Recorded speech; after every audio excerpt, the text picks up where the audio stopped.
The summertime is when many people in the Low Country head to the beach for some relief from the heat. But thanks to the 1975 hit Jaws, many people fear what may be lurking underwater. Sharks aren't rare. If you're in the ocean, you're swimming with sharks. This time of year, great whites tend to travel northeast for cooler waters, so don't worry about seeing Jaws.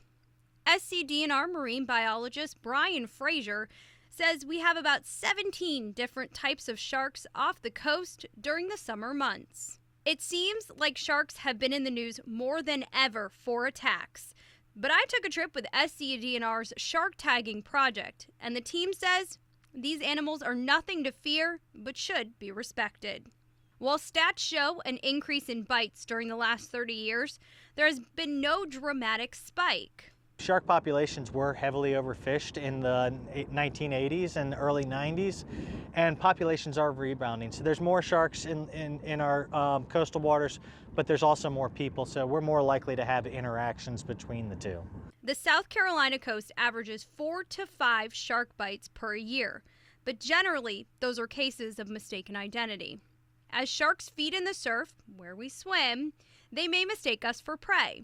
Generally, once they realize we're not food, they let go. This would be labeled as a shark bite. We don't really have aggressive bites in South Carolina, and in Florida and other parts of the world, they do have more aggressive bites, something you could potentially label as an attack. While humans are not on the menu for sharks, there are some easy things you can do to make yourself look less like bait for the sharks. Don't wear shiny objects into the water. Avoid large schools of fish. They're what sharks want to eat. Avoid swimming at dusk or dawn.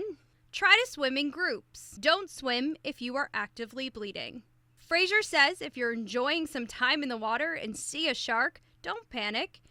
If you want, you certainly can get out of the water. But no, we are in their home and they're not trying to interact with us. Check back on our website, counton2.com. We'll have more shark stories coming up in the next couple weeks. For Storm Team 2, I'm meteorologist Ariel Hooley.